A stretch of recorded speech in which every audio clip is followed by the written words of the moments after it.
Hi, I'm Ashley and welcome to Crafting the Future, a sustainable design workshop series in celebration of the new Tommy X Timberland collection. This collection was designed with sustainable design practices in mind, including upcycling fabric scraps that otherwise would have gone to waste and sourcing ethical fabrics.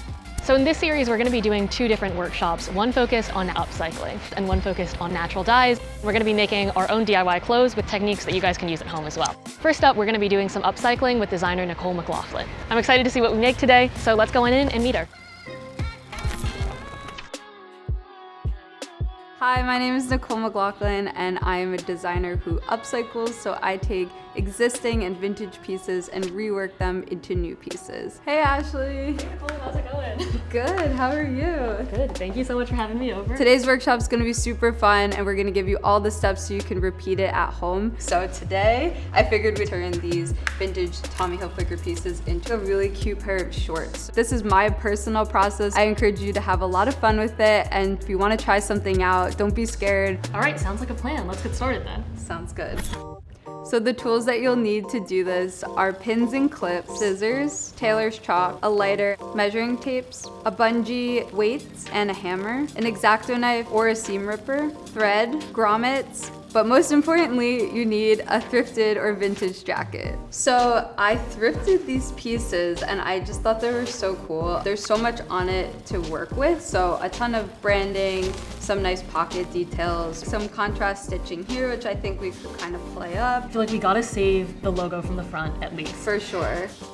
So for step 2, we have to open up all the seams here just to give ourselves a bit more space for when we're cutting our pattern. And to do that, I'm gonna use my seam ripper, and basically you'll just pick up all the stitches that are already existing in there. So at this point, you wanna see all the material laid out, see what you have, and then you create the design. Yes, okay. Exactly. Is it okay if I just start over here? Honestly, for this, you could start anywhere. So we're just gonna take off the sleeves and then take out the sides of it.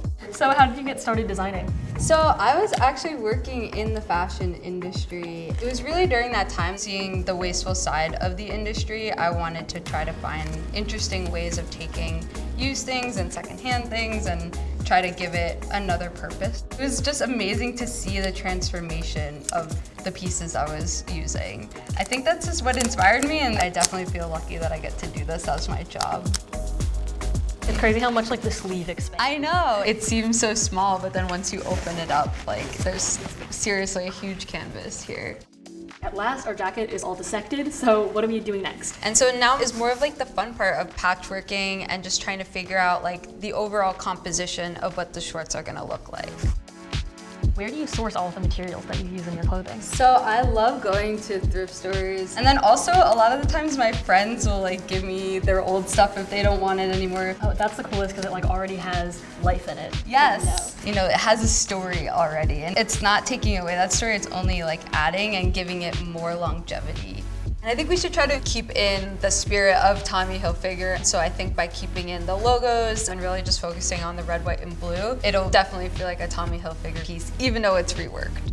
I have our pattern piece here already cut out, and so it's right and left. Where did you find this pattern, or how would you make your own? Start in your closet if you have an old pair of shorts that you want to take apart and just kind of see what pattern pieces come from that. Or you can look online, there's plenty of free digital ones that you can download and be able to make this at home. Awesome. What if like we did the logo, but if it was vertical? Vertical? I feel like that could be kind of fun. That could be cool. Let's see. Now we're gonna pin it just to keep it in place. If you start pinning and your material's moving, you can always put down some weights on it. And if you don't have these at home, you can use like a textbook. You can use your textbook, you can use your phone, you can use your sibling. Your pet. Your pet. Cool, so now that we have everything laid down and we like our composition, it's time for step 4, which is to chalk it up and then cut out our pattern.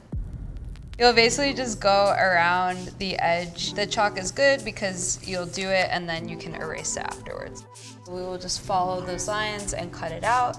And then we're gonna take the scrap material from this and add it to our other legs. Look at that. This looks great, and I think now we just have to repeat this step again for the left side of the leg. So when did you get into fashion? I mean, I know a lot of people really follow you for style inspiration.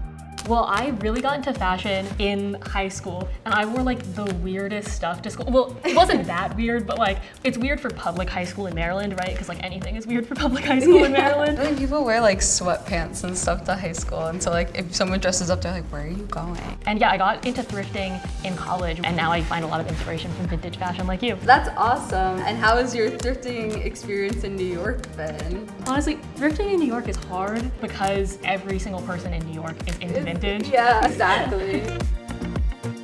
So yeah, our left leg is coming together. This section is so sick. I love like the texture plus the buttons on that side. I think it's time for step 5, which is to get on the sewing machine.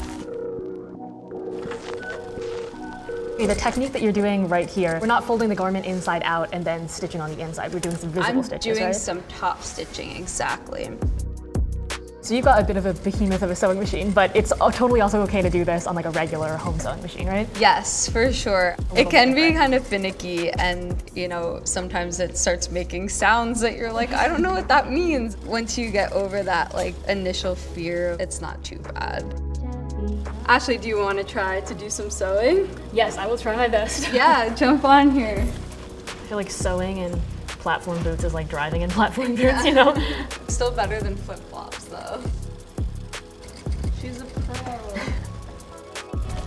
Amazing, so we finished our sewing, crushed it. We're now just gonna do our final touches and put in the grommets at the waistband so you can pull your bungee to cinch the waist.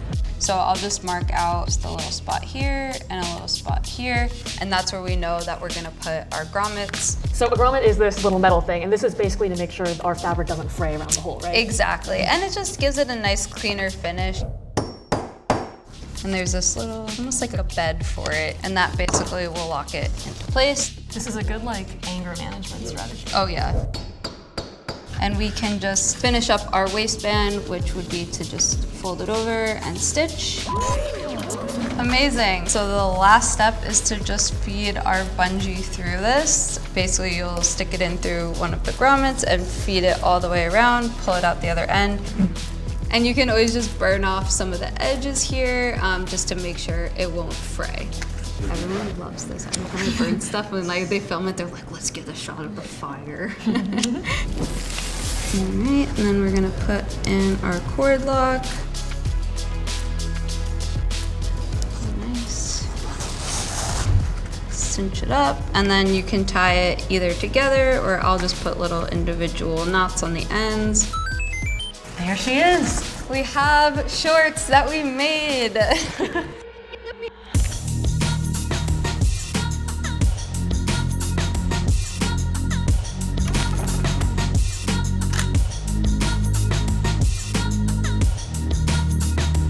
Today we turned a Tommy jacket into a pair of shorts. We did that by really disassembling all the parts of it, cutting out our pattern pieces, sewing it together, and then adding on some really nice final touches. It looks so good. How do you like it? I mean, I'm so impressed with how the placement of all these different details came together. We got our logos, we got our sideways logo on the back, and this pocket is so cool. This is like the real pocket from the original jacket. And then this might be my favorite. It's like the back hanger loop of the jacket. We can use it, so if you wanted to clip like your keys or something onto it, you can do that too. Yay, big shorts, yay! Upcycling is about giving something a second life. So rare that you find something that is truly one of a kind, or you make something that's truly one of a kind. You can look up tutorials on how to pretty much upcycle anything. And it was really cool because we were able to use every element of the jacket. Thank you so much, Tommy, for supporting me and my upcycling journey. I hope that you guys go check out some more upcycling videos. Thank you guys so much for watching. If you'd like to try this out yourself, we left all of the steps and materials that you need in the description down below. And don't forget to check out the new Tommy X Timberland collection. All right, I'll see you guys in the next workshop.